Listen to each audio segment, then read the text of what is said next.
Hello friends मु जगत पुणी थर आपको स्वागत करुच्ची आम स्टडी वेल यूट्यूब चैनल को। तो फ्रेंड्स पूर्वपरी आज आम गोटे मिस क्वेश्चन माराथन क्लास नहीं आसछंती। आम ऑलरेडी दुई तीन माने माराथन आम कर सारे। तो आज आम गोटे माराथन क्लास बुझिपारे कि नहीं। जदि जो पिला माने भी एसएससी जीडी प्रिपरेशन करुँच क्लास बहुत हेल्पफुल हम। तेणु समस्ते क्लास को भल भाव देखु लास्ट पर्यंत देखु आपंकर एग्जाम बहुत हेल्पफुल हम। बुझिपार ना नहीं। तो आम ये सब माने पूर्वर जो एसएससी जीडी जो क्वेश्चन जहाँ पड़ी एक्सपेक्टेड जहाँ आसबार संभावना अच्छी से क्वेश्चन गुड़ाक आम गोटे कलेक्शन कर सब डिस्कसन करुँच। तो आपण मैंने क्लास को देखूँ जदि आप क्लास को लास्ट पर्यटन देखिए तो आपण को एग्जाम या एक क्लास गुड़ा बहुत हेल्पफुल हो बुझीपार ना नहीं। तो चलते आम डेरी करवा नहीं समस्त रेडी हो गले तो क्लास को आम स्टार्ट करिया। तो देखो आमर स्क्रीन में फास्ट क्वेश्चन कौन देती क्वेश्चन को तो प्रथम भल भाव पढ़ा बुझा कौन क्वेश्चन कौन आमको पचारि कौन मागी जदि आप क्वेश्चन को भल भाव पढ़े बुझे ताल आप इजिली करेंगे हाँ कि नहीं। तो चलते आम क्वेश्चन को पढ़ा देखो कौन देती क्वेश्चन कौन देती आमर कौन पचार a toy train cross 210 and 122 metre long tunnel in 25 और 17 सेकेंड।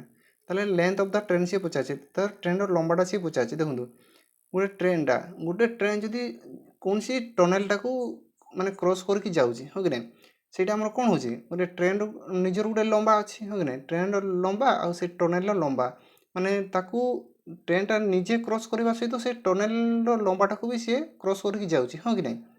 ବୁଝିପାରୁଛନ୍ତି କି ନାହିଁ। ଟ୍ରେନ୍ଟା ନିଜର ଲମ୍ବା ସହିତ ସେ ଟନେଲ୍ର ଲମ୍ବାକୁ ବି ମିଶାଇକି ସିଏ କ୍ରସ୍ କରୁଛି ହଁ କି ନାହିଁ। ତ ଆମେ ଏଠି କ'ଣ ଲେଖିପାରିବା ଦେଖନ୍ତୁ ट्रेन निजर गोटे लंबा अच्छी आ टनेल लंबा केते गोटे हूँ 122 मीटर देसी निजर ट्रेन लंबा प्लस से टनेल लंबा को लेकिन सी क्रॉस करुच्ची केते सेकेंड लगुच 17 सेकेंड लगुच से ट्रेनटा निजर लंबा प्लस 210 मीटर टनेल ताको नहीं सी क्रॉस करुच्ची केते सेकेंड लगुच 25 सेकेंड लगुच बुझीपार ना नहीं। 17 सेकेंड लगुला एवं 25 सेकेंड लगुच केते सेकेंड अधिक लगुच 8 सेकेंड अधिक लगुच कौन पाई 8 सेकेंड लगुच देखो ट्रेन तो सामान अच्छी ए ट्रेन तार लेंथटा तो सामान अच्छी तो टनेल डिफरेंसटा केते अच्छी 88 माने 88 मीटर अधिक सी क्रॉस करुच्ची जहाँ ताको 8 सेकेंड अधिक लगुच हाँ कि नहीं। ताला आम ये कौन लिखिपर 8 सेकेंड भैल्यूटा के 88 मीटर हाँ कि नहीं। तो 1 सेकेंड सी के क्रॉस करुच्ची 88/8 ताले के 11 मीटर पर सेकेंड सी क्रॉस करुच्ची माने गोटे सेकेंड सी 11 मीटर क्रॉस करुच्ची हाँ कि नहीं। गोटे सेकेंड 11 मीटर ताले 17 सेकेंड के क्रॉस कर जदि आम माने गोटे सेकेंड्र भैल्यूटा को जब आम 17 बसैया ना आप 25 बसैबे जो बसैबे आंसरटा आम सेम आसो है। आ मनकर गोटे सेकेंड सी 11 मीटर क्रॉस करुच्ची 17 सेकेंड सी के क्रॉस करुच्ची 17 × 11 हाँ कि नहीं। तो देखो गोटे सेकेंड सी के क्रॉस हो 11 मीटर पर सेकेंड हाँ कि नहीं। सेकेंड 11 मीटर सी क्रॉस हो 17 सेकेंड सी के क्रॉस कर 17 सेकेंड के क्रॉस करुच्ची जब आम गुणिदेवा के 187 हो हाँ कि नहीं। ताले आम ट्रेन लेंथटा माने ट्रेन लंबाटा सी पचार ट्रेन लंबाटा आम के बाहर करा देखो ट्रेन प्लस 122 टनेल क्रॉस करने को के लगुच 17 सेकेंड ताले टोटाल के मीटर है आमर ये 187 ये तार मूल्यटा के 187 हाँ नहीं। ताले ट्रेन लंबाटा बाहर कले के ट्रेन एपटे रहा 187 रु 122 जब आम फेरदेवा माने 122 माने 122 यदि फेरदेवा ट्रेन लंबाटा आम पाई हाँ कि नहीं के 7 रु 2 गले 5 6 रु 2 गले मैंने 8 रु 2 गले 6 ताले ट्रेन लंबाटा के 65 हाँ कि नहीं। आम आंसर के 65 बुझीपार ना नहीं। तो चलते आम नेक्स्ट क्वेश्चन को जाए जब बुझीपार आउ थे आप निजे देखूँ वीडियो को आउ थे देखूँ निजे आउ थे सल्व करने चेष्टा करूँ तो आप इजिली करेंगे है किसी प्रोब्लेम हो ना। देखो आम नेक्स्ट क्वेश्चन को जाए नेक्स्ट क्वेश्चन आम कौन देती देखो नेक्स्ट क्वेश्चन कौन देती देखो नेक्स्ट क्वेश्चन कौन देती ये मिस्टेक हो जाए देखो ये 30 हम ना ये 36 है 36 हो बुझीपारे। तो देखो आम क्वेश्चन को सल्व करिया से कौन कह क्वेश्चन देखो a person sells 36 orange for rupees and suffers a loss 4%। Find how many orange for rupees are to be sold to have gain ମାନେ 8% ପ୍ରଫିଟ୍। ସେ କହୁଛି ଜଣେ ଲୋକ ମାନେ ଟଙ୍କାଟାରେ ସେ 36ଟା ଅରେଞ୍ଜ ସିଏ ବିକିଲା, ତାକୁ 4% ଲସ୍ ହେଇଗଲା। ତାହେଲେ ମାନେ 8% ପ୍ରଫିଟ୍ କରିବା ପାଇଁ ତାକୁ ଟଙ୍କାଟାରେ କେତେଟା ଅରେଞ୍ଜ ବିକିବାକୁ ପଡ଼ିବ ବୋଲି ସେ କହିଛି। କ୍ୱେଶ୍ଚନ୍ ବୁଝିପାରିଲେ କି ନାହିଁ? ଟଙ୍କାଟାରେ ସେ 36ଟା ଅରେଞ୍ଜ ବିକିଲା, ତାକୁ 4% ଲସ୍ ହେଇଯାଉଛି। ଯଦି ସିଏ 8% ପ୍ରଫିଟ୍ କରିବ ତାହେଲେ ଟଙ୍କାଟାରେ କେତେଟା ବିକିବ ସିଏ କହିଛି ହେଲା। ଦେଖନ୍ତୁ ଏହା ପାଇଁ ମାନେ ଏଭଳିଆ କ୍ୱେଶ୍ଚନ୍ ପାଇଁ ଦେଖନ୍ତୁ ଗୋଟେ ଫର୍ମୁଲାଟା ମୁଁ ଆପଣଙ୍କୁ ଲେଖି ଦେଉଛି, ଆପଣ ସେ ଫର୍ମୁଲାକୁ ମନେ ରଖନ୍ତୁ। ଦେଖନ୍ତୁ ଫାଷ୍ଟ ରୁପିଜ୍ ଯେଉଁଟା ଦେଇଥିବ ରୁପିଜ୍କୁ ରୁପିଜ୍ ରହିଲା, କ୍ୱାଣ୍ଟିଟି ଯାହା ପଚାରିଥିବ କ୍ୱାଣ୍ଟିଟି ମାନେ ତଳେ ଆସିବ, ତାପରେ ଦେଖନ୍ତୁ ଇଣ୍ଟୁ ହେଇଯିବ ସେକେଣ୍ଡରେ ଯେଉଁ ପ୍ରଫିଟ୍ ହେଇଛି ପ୍ରଫିଟ୍ କି ଲସ୍ ହେଇ ଯାହା ହେଇଥିବ ସେଇଟା ଉପରେ ରହିବ, ଆଉ ଫାଷ୍ଟ ଯେଉଁଟା ପ୍ରଫିଟ୍ କି ଲସ୍ ହେଇଥିବ ସେଇଟା ମାନେ ତଳେ ରହିବ। ଇକ୍ୱାଲ୍ ଟୁ କେତେ ହେଇଯିବ ଯେଉଁଟା ସେକେଣ୍ଡ ବାର ଯେଉଁଟା ପଚାରିଥିବ ମାନେ ମାନେ ମାନେ ଟଙ୍କାଟାରେ କେତେଟା ସିଏ ବିକିବ। ରୁପିଜ୍ଟା ତ ଆମର ରୁପିଜ୍ ଉପରେ ରହିବ, କ୍ୱାଣ୍ଟିଟି ତ କ୍ୱାଣ୍ଟିଟି ରହିବ। ଦେଖନ୍ତୁ ଆମେ ଏଠି ଯଦି ଭ୍ୟାଲୁ ପୁଟ୍ କରିଦେବା, ଦେଖନ୍ତୁ ଭ୍ୟାଲୁ ପୁଟ୍ କଲେ ଆପଣ ବୁଝିପାରିବେ। ଦେଖନ୍ତୁ ଫାଷ୍ଟ ରୁପିଜ୍ଟା ଆମର କେତେ ଦେଇଛି 1 ଟଙ୍କା, କ୍ୱାଣ୍ଟିଟି କେତେ ବିକିବ ସିଏ କହିଛି 36, ହଁ କି ନାହିଁ? ଦେଖନ୍ତୁ ଫାଷ୍ଟ ଲସ୍ ନହେଲେ ପ୍ରଫିଟ୍ ହେଇଥିବ ଯେଉଁଟା, ଆଉ ଦେଖନ୍ତୁ ସେକେଣ୍ଡ ଲସ୍ ଆଉ ପ୍ରଫିଟ୍ ହେଇଥିବ, ଫାଷ୍ଟ ପ୍ରଫିଟ୍ ଆଉ ଲସ୍। ଦେଖନ୍ତୁ ଫାଷ୍ଟ ଆମର କେତେ 4% କେତେ ଲସ୍ ହେଇଛି, 4% ଯଦି ଲସ୍ ହେଲା ଆଉ କେତେ ରହିଲା 96। 100ରୁ ଯଦି 4% ଲସ୍ ହେଇଗଲା ଆଉ 96 ରହିବ ନା ନାହିଁ? ତାପରେ ସେକେଣ୍ଡଟା ସିଏ କେତେ କହିଛି 8% ପ୍ରଫିଟ୍। ଦେଖନ୍ତୁ 100ରେ ମାନେ 100ରେ 8% ପ୍ରଫିଟ୍ ମାନେ କେତେ 108। ତାପରେ ସିଏ ସେ ପୁଣି କ'ଣ କହିଲା ମାନେ ଦେଖନ୍ତୁ per rupees how many orange, ତ ଆମର ତ ଏଠି ରୁପିଜ୍ଟା କେତେ 1 per rupees, how many orange quantity ଆମର ଦେଇନି, କ୍ୱାଣ୍ଟିଟି ବାହାର କରିବା। ବୁଝିପାରିଲେ? ଏଇଟା ଯଦି କଟିଯିବ ଏଇଟା କେତେ 3ରେ କଟିଯିବ, 3କୁ ଯଦି ଏଇଟା କାଟିଦେବା କେତେ ହେଇଯିବ 3 3 9 3 2 6। ତାହେଲେ ଟଙ୍କାଟାରେ ସିଏ କେତେ ବିକୁଛି 32ଟା ଅରେଞ୍ଜ, ତାହେଲେ ଆମର ଆନ୍ସର୍ କେତେ ହେଇଯିବ 32। ବୁଝିପାରିଲେ କି ନାହିଁ? ବୁଝିପାରିଲେ? ତ ଚାଲନ୍ତୁ ଆମେ ନେକ୍ସଟ କ୍ୱେଶ୍ଚନକୁ ଯିବା। ଦେଖନ୍ତୁ ଆମ ନେକ୍ସଟ କ୍ୱେଶ୍ଚନ କ'ଣ ପଚାରିଛି, ଦେଖନ୍ତୁ ନେକ୍ସଟ କ୍ୱେଶ୍ଚନ ଆମର କ'ଣ କହିଛି, the average age of A and B is 20, if C replace A the average become 19 and if C replace B the average becomes 21. What is the age of A B C ସେ କହିଛି। ଦେଖନ୍ତୁ A plus B, A plus B ତାର ଆଭରେଜଟା କେତେ ଦେଇଛି 20।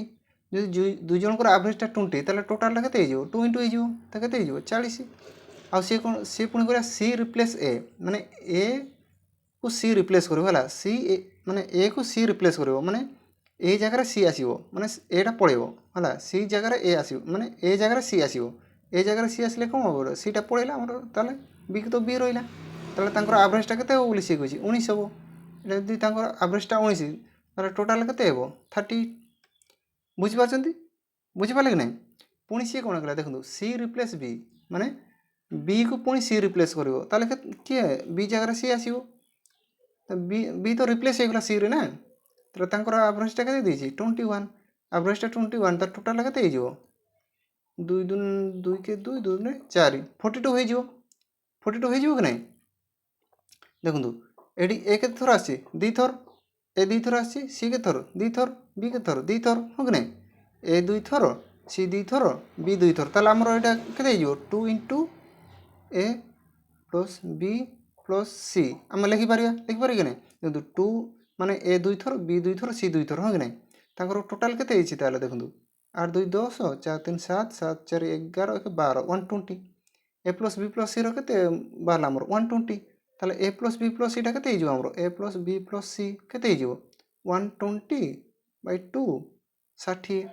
ଏ plus ବି plus ସିଟା କେତେ ହେଇଗଲା 60। ଦେଖନ୍ତୁ ଏ plus ବି plus C ଯଦି 60 ହେଲା, ଦେଖନ୍ତୁ ଏ ବି ଦେଖନ୍ତୁ ଏଠି ଆମେ ଇଜିଲି ବାହାର କରିବା ଏ ପ୍ଲସ୍ ବିର ମୂଲ୍ୟଟା ତ ଆମେ ଜାଣିଛେ 40। ଏ ପ୍ଲସ୍ ବିର ମୂଲ୍ୟ କ'ଣ ଜାଣିଛେ ଆମେ, ତାର ଆଭରେଜଟା କେତେ 40 ଜାଣିଛନ୍ତି ନା ନାହିଁ? ଏ ପ୍ଲସ୍ ବି ପ୍ଲସ୍ ସିଟା ଯଦି ଆମର 60 ହେଲା, ଏ ପ୍ଲସ୍ ବିଟା ତ ଆମେ 40 ଜାଣିଛେ, ତ ଏ ପ୍ଲସ୍ ବି ଜାଗାରେ ଆମେ 40 ଲେଖିପାରିବା, ସି ଇଜିକାଲ୍ ଟୁ 60। ତାହେଲେ ସିର ମୂଲ୍ୟଟା କେତେ ହେଇଯିବ 40 ଯଦି ଫେଟ୍ ଦେବା କେତେ ହେଇଯିବ 20। ଦେଖନ୍ତୁ ଏଇଭଳିଆ ଯଦି କ୍ୱେଶ୍ଚନ୍ ଆମର ଆସିବ ଆପଣ ଅପସନ୍କୁ ଟିକେ ଫଲୋ କରିବେ ହେଲା। ଅପସନ୍କୁ ଫଲୋ କଲେ ଆପଣ ମାନେ କ୍ୱେଶ୍ଚନ୍କୁ ମାନେ କମ୍ ସମୟରେ ଆପଣ ସଲ୍ଭ କରିପାରିବେ। ମାନେ ସବୁ ଏର ମୂଲ୍ୟ ବାହାର କରିବା, ବିର ମୂଲ୍ୟ ବାହାର କରିବା, ସିର ମୂଲ୍ୟ ବାହାର କରିବା ଅପେକ୍ଷା ଗୋଟାର ମୂଲ୍ୟ ବାହାର କରନ୍ତୁ, ତାପରେ ଅପସନ୍କୁ ଟିକେ ଦେଖନ୍ତୁ, ଅପସନ୍କୁ ଚେକ୍ କରନ୍ତୁ ସିର ମୂଲ୍ୟ କୋଉଠି 20 ଦେଇଛି। ଦେଖନ୍ତୁ को ऑप्शन रे सी रो मूल्य 20 अछि केवल गुटे देखो ए ऑप्शन अच्छे ना सी रो मूल्य 20 आ कोटी 20 अच्छी कि आ 20 कोटी ना तो आम कहीं अଯଥାରେ সময়टा नष्ट करिया सब गुड़ा बाहर करी हाँ कि नहीं बुझीपार ना नहीं देखो तार आम आंसरटा केते ए हो बुझीपारे कि नहीं तो चलते आम नेक्स्ट क्वेश्चन जी नेक्स्ट क्वेश्चन आमर कौन देती देखो नेक्स्ट क्वेश्चन कौन देती देखो देखो नेक्स्ट क्वेश्चन कौन देती देखो perimeter of a rectangle is 360 meter if its length is decreased 20% and breadth is increased 25% what we get same perimeter find the dimension of the rectangle से पचार आमको देखो से कौन कहला तो पेरीमीटर रेक्टांगलटा 360 मीटर से देती लेंथटा हूँ 20% डिक्रीज हो देखो 20% आम कौन लिखिपर 1/5 आ गोटे 25% देती 25% आम कौन लिखिपर 1/4 এটা হচ্ছে লেন্থ এটা হচ্ছে ব্রেথ দিয়েছি দেখুন মানে এটা হচ্ছে আমার সবুলে অরিজিনাল ভ্যালু আপনার জানিছেন অরিজিনাল 5 रो 20% से डिक्रीज होची माने केते 1 डिक्रीज हो जिवो 5 थिला 1 डिक्रीज हो गला केते देबो 4 हो जिवो एटा 4 थिला 25% इंक्रीज माने 1 इंक्रीज हो गला देखुन 4 थिला 5 हो गला से कहूची जदि लेंथ आ ब्रेथ रे इंक्रीज आ डिक्रीज होची किंतु हमरो पेरीमीटरटा सेम होबो माने चेंज होबो नै पेरीमीटर हमें कोन जानचे ये तार पेरीमीटरटा जदि एटा को नेबा पेरीमीटरटा केते हो 18 ही हबो एटा को नै गेले पेरीमीटर केते 18 हबो 18 केंति बार बुझि पछ ना देखंतु जो माने जानि पांदन हमर पेरीमीटर फॉर्मूला कोन दिछि रेक्टेंगल रो पेरीमीटर फॉर्मूला कोन देखंतु 2 into लेंथ प्लस राइट हो गने लेंथ प्लस केते 5 + 4 9 9 रे जदि एमे 2 into करबा 18 ही जो एपड भी 9 रे जदि 2 into करबा 18 ही जो सेम होउछि कि नै सेम होउछि बुझि पछ ना नै तो मुझे भावी आप बुझीपार बोधे तापर सी आमको कौन देती देखो मोर तो ये लेंथ आउ ब्रेथ आम 5 और 4 पाईगले हाँ कि नहीं 5 और 4 पाईगले तापर सी कौच देखो then find the dimension the rectangle देती देखो आमर 2 into लेंथ प्लस बी आमर क्वेश्चन के 360 तो लेंथ आउ ब्रेथ तार मूल्यटा के 2 एटी कटे के 180 180 हो नहीं एल प्लस बी आम के 5 ये 4 के 9 9 कि नहीं 9 मूल्यटा के 180 तो 1 मूल्यटा के 20 1 मूल्य जब 20 है 5 मूल्य के 5 जब ये इंटू हो के 5 × 10 100 जदि 4 टा इंटू के 4 इंटू के 80 और आंसर के 100 आउ 80 देखो 180 कौटी देती तो आमर ऑप्शन भूल अच्छे देखो ऑप्शन आमर भूल अच्छी ऑप्शन भूल अच्छी बुझिपारे तो आम आंसर के 100 आउ 80 है बुझिपारे 100 into 80 मोर आंसरटा 100 into 80 हो बुझिपारे ना तो चलो तब नेक्स्ट क्वेश्चन को जीवा जदि बुझीपार ना आपण क्लास को आउ थे देखु और निजे करने चेष्टा करूँ निजे जब आउ थे आप करेंगे तार आपंकर माने इजी हो माने बुझीपारे आप निजे जेपर्यंत करेंगे से पर्यंत आप निजे जेपर्यंत करेंगे से पर्यंत आप बुझीपारे जब करेंगे ताल आप बुझीपारे है बुझीपारे ना तो चलो तब नेक्स्ट क्वेश्चन आमको कौन देती देखूँ क्वेश्चन कौन देती आगे क्वेश्चन को पढ़िया देखो सी कह a reduction of 25% in the price of sugar the person to get 10 kg more on a purchase of 60 rupees माने 600 रुपीज है what is the reduce rate of sugar सी कही देखो a reduction of 25% price of sugar माने 25% माने reduce होगला माने कमीगला 25% देखो 25% कमीगला माने कौन देती देखो आमर 25% माने डिक्रीज होगला 25% आमर कौन जाने 25% देखो 25% कौन आम जाने 1/4 1/4 1/4 जाने ना नहीं 1/4 हाँ कि नहीं देखो जदि या आम 100 धरिक करवा देखो 100 धरिक कले केमती हम देखो मुझे कहीदे जदि फास्ट आमर ओरिजिनाल हूँ 100 थिला मनकर 100 थिला है तार 25% रिड्यूस होगला माने केते 25% रिड्यूस होगले सी ताले केते सेटा हम 75 हो हाँ कि नहीं এইটা আমার কোণ এইটা আমার কোণ অরিজিনাল যদি এইটা আমার মানে 25% রিডিউস হয়ে গলা হ্যাঁ রিডিউস হয়ে গলা এটা তাহলে আমার এটা কোণ এটা হচ্ছে অরিজিনাল কনজম্পশন। এটা হচ্ছে ସବୁବେଳେ କ'ଣ ବାହାରିବ ଅରିଜିନାଲ କଞ୍ଜମ୍ପସନ୍, ହଁ କି ନାହିଁ, ଅରିଜିନାଲ କଞ୍ଜମ୍ପସନ୍। ଆଗରୁ ଆଗରୁ 75 ଥିଲା, ଆଗରୁ 75ରେ ସିଏ କିଣୁଥିଲା, ବର୍ତ୍ତମାନ ସିଏ 100ରେ କିଣୁଛି। ବୁଝିପାରିଲା କି ନାହିଁ? ଆଗରୁ 75ରେ କିଣୁଥିଲା, ଏବେ 100ରେ କିଣୁଛି। ଦେଖ, ବୁଝିପାରୁଛନ୍ତି ନା? ବୁଝିପାରୁଛନ୍ତି ନା ନାହିଁ? ବୁଝିପାରିଲେ କି ନାହିଁ? ବୁଝିପାରିଲେ? ମାନେ ଦେଖନ୍ତୁ 25% ଆମର କ'ଣ ହୁଏ 1/4। ଯଦି ଆଗରୁ 4ରେ ସିଏ ମାନେ 4 କେଜି କିଣୁଥିଲା, ଦେଖନ୍ତୁ ବର୍ତ୍ତମାନ ସିଏ ଆଗରୁ ଯଦି ମାନେ ରିଡ୍ୟୁସ୍ ହେଇଗଲା ନା, ରିଡ୍ୟୁସ୍ ହେଇଗଲା ମାନେ 4 ଥିଲା ବର୍ତ୍ତମାନ 3 ହେଲା।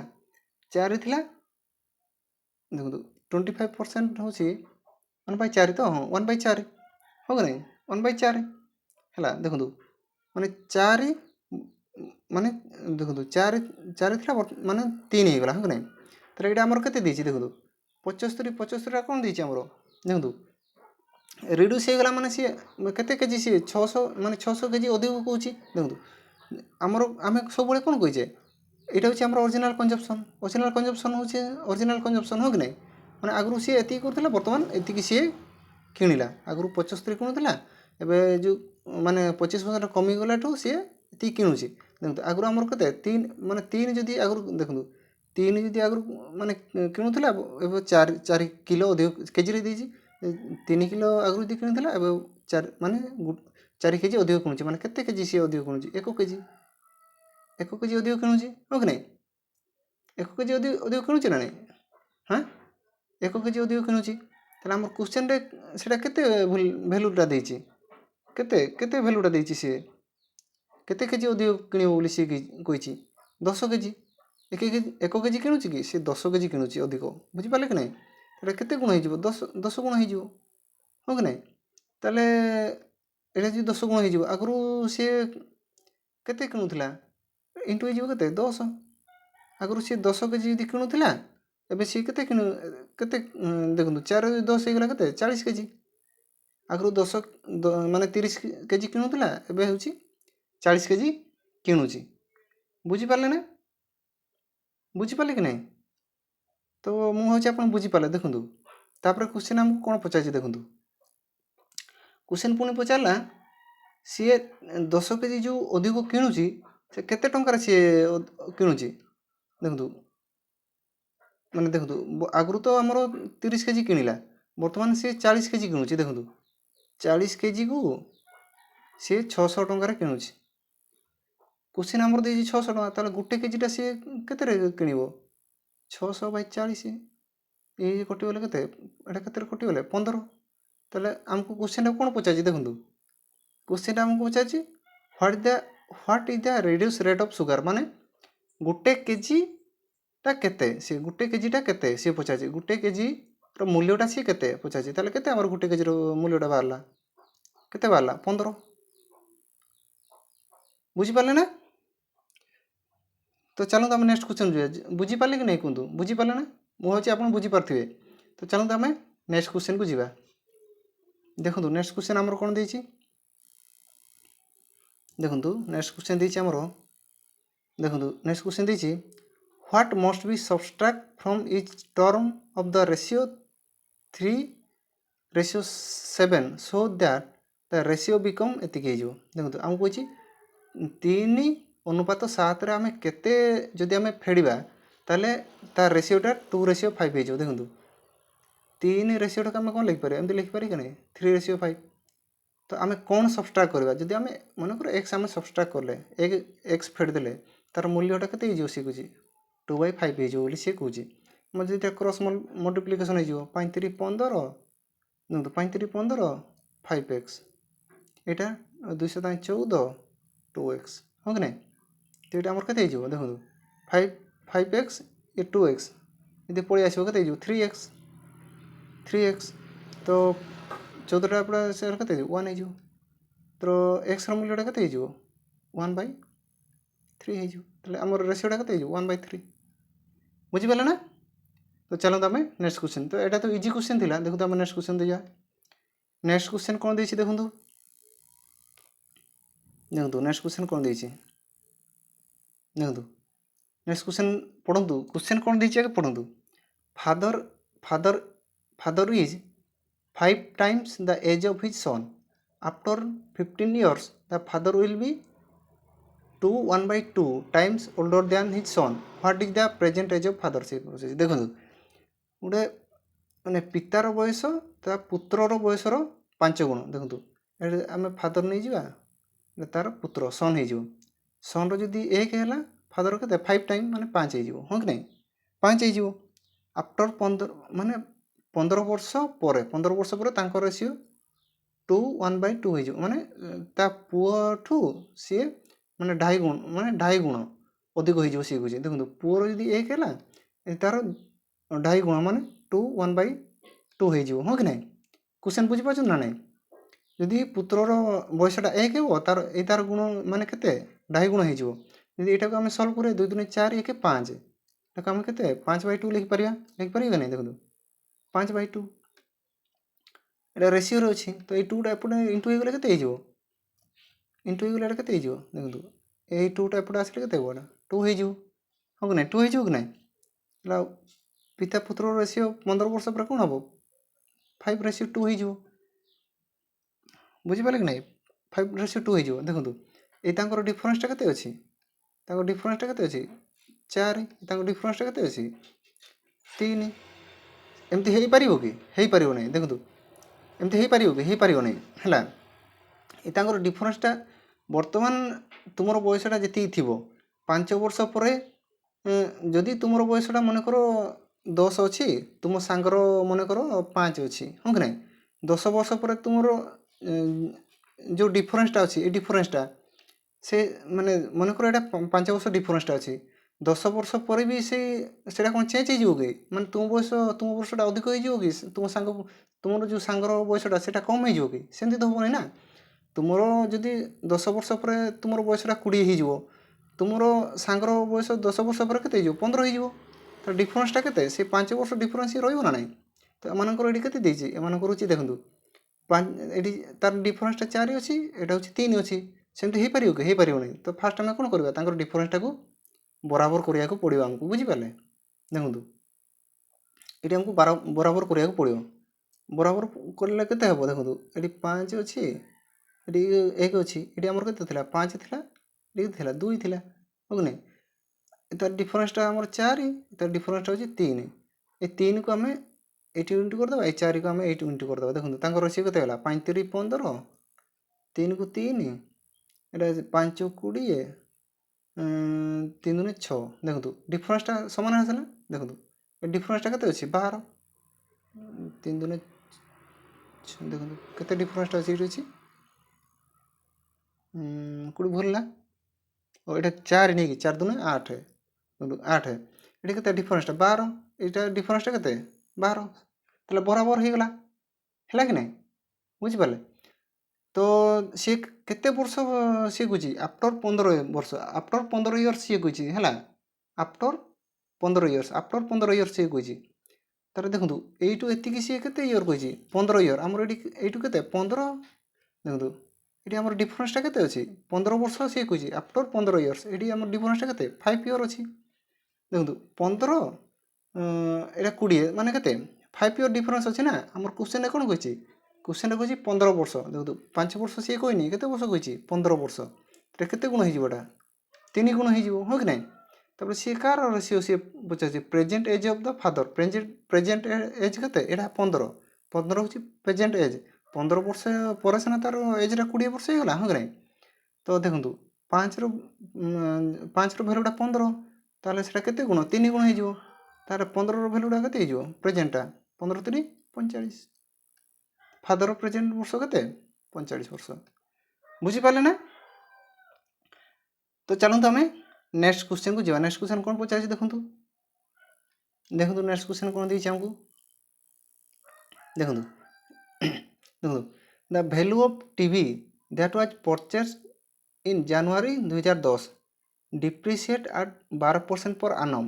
If its value in January 2012 is 4840, then what was the purchase price of the TV? ସେ କହୁଛି ଦେଖନ୍ତୁ ସେ କ'ଣ ଦେଇଛି? The value of TV that purchase January. ଦେଖନ୍ତୁ ଜାନୁଆରୀ 2010ରେ ଗୋଟେ ଟିଭିଟାକୁ କିଣା ହେଇଥିଲା।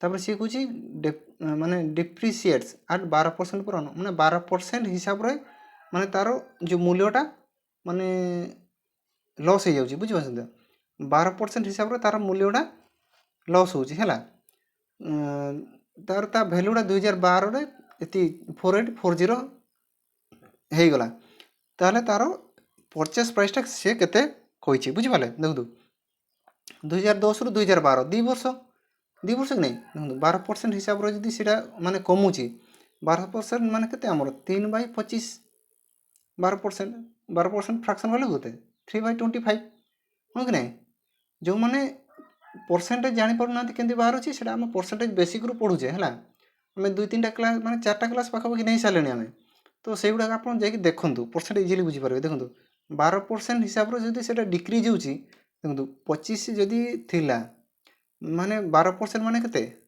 3 डिक्रीज होउची माने 22 हो जाउची पुनी 25 रु पुनी 22 हो जाउची 2 वर्ष सेमती हला हो कि नहीं एटा इंटू गेले केते 625 एटा इंटू गेले केते 484 हाँ कि नहीं 484 बुझी पाले ना नहीं ताले सी कहूची 2012 रे 4840 थिला 4840 थिला किंतु हमरो 2 वर्ष पर सेटा केते अछि 484 अछि किंतु एटा प्रकृत रे केते हिची 4840 रे एटा हमर केते गुण हि जिवो 10 गुण हो कि नहीं then what was the purchase price of TV ताले टीवी रो परचेस प्राइस केते थिला एटा होची हमरो पूर्वरु थिला एटा होची वर्तमान हैला हो कि नहीं एटा भी हमर 10 गुण हि जिवो 10 गुण हेले केते थिला हमरो 10 गुण कर देले 625 रे गुटे जीरो लागि जिवो 6250 6250 6250 कोड दिछि हमर देखो 6250 सी बुझि पाले ना तो चलो तमे नेक्स्ट क्वेश्चन को जिबा देखो नेक्स्ट क्वेश्चन हमर कोन दिछि देखो नेक्स्ट क्वेश्चन हमर कोन दिछि देखो नेक्स्ट क्वेश्चन कोन दिछि 1/2 देखो 1/2 3/4 5/6 7/8 9/10 among the following fraction whose value is largest माने एमान को मधुर को फ्रैक्शन रो वैल्यूटा बड़ बोली से कहछि देखो 1/2 3/4 5/6 7/8 9/10 देखो देछि माने देखो एडी हमको देछि ए भीतर फ्रैक्स माने कार वैल्यूटा अधिक बोली से पचाछि देखो आपण जानि छथि आगरो जदी आपण एमता क्वेश्चन करिथिबे ताला आपण को टिके नॉलेज थिबो आमे फास्ट कोन करबा मानकर डिफरेंसटा बनाबा डिफरेंसटा केते अछि 1 मानकर डिफरेंस केते 1 मानकर डिफरेंस केते 1 मानकर डिफरेंस केते 1 मानकर भी डिफरेंस केते 1 आमे कोन जानछे जदी डिफरेंसटा समस्तंकर समान समान थिबो ताले ऊपरे जो वैल्यूटा बडो से वैल्यूटा का आमे बडो बोली धरंती हो कि नहीं जानि छथि ना आपण जानि छथि ना देखो तांकर डिफरेंस केते 1 डिफरेंस 1 समस्तंकर डिफरेंस केते समान समान अछि कि नहीं समान समान अछि ताले जो वैल्यूटा जो ऊपर जो वैल्यूटा बड़ो ताले से वैल्यूटा हमर बड़ो ऊपर वैल्यूटा कोडा बड़ो अछि देखंतु 1 3 5 7 9 तार कोडा सबडो बड़ो अछि 9/10 तार मान आंसर केते जिवो 9/10 बुझि पाछन ना चलो तमे नेक्स्ट क्वेश्चन जे आपण एटा मन रखंतु जदी एमते को फ्रैक्शन आपण को दिया हितो फर्स्ट आपण डिफरेंस माने चेक करंतु जदी समान अछि ताले जो वैल्यू रो ऊपरटा बड़ो ताले सेटा होची बड़ो बुझि पाले ना तो चलो तमे नेक्स्ट क्वेश्चन को जिबा देखो हमर नेक्स्ट क्वेश्चन कोन दैछि देखो नेक्स्ट क्वेश्चन हमर कोन दैछि देखो से कहछि if 12 men can do a piece of work in 80 days in how many days will 16 men do कहछि जदी 12 जन लोक गोटे काम को 80 दिन रे करिवे ताले 16 जन लोक से काम को केते दिन रे करिवे देखो 12 जन लोक यदि 80 दिन रे कामटा करूछंती तो सेही कामटा को 16 जन लोक केते दिन रे करिवे बोली से पचार हां कि नहीं 12 जन लोक 80 दिन रे जो कामटा को करिवे 12 जन लोक 80 दिन रे जो कामटा करिवे 16 जन लोक सेही काम को केते दिन रे से करिवे कहछि देखो एटा यदि हमरो एटा तो एटा कटि जिवो 5 16 पंचांग से जिवो 12 पंचांग 60 इजी क्वेश्चन देखो तार केते दिन से माने करिवे 60 दिन रे बुझि पाले ना तो फ्रेंड्स मु भाउची आपण माने मु जा पढेली आपण माने सब बुझी पारथिबे जदि आपण बुझी पाछंती क्लास जदि आपण को भल लागिछि तो क्लास को गुटे गुटे लाइक आ आपण चैनल को नवा विजिट करूछंती तो चैनल को सब्सक्राइब कर देबे तो फ्रेंड्स आज पय हमें एट रखिबा पुणी नेक्स्ट नेक्स्ट आम आ गोटे एमती गोटे मिस क्वेश्चन गोटे माराथन क्लास आम नहीं आसवा बुझिपारे। तो से पर्यंत आपण मानक बहुत बहुत धन्यवाद।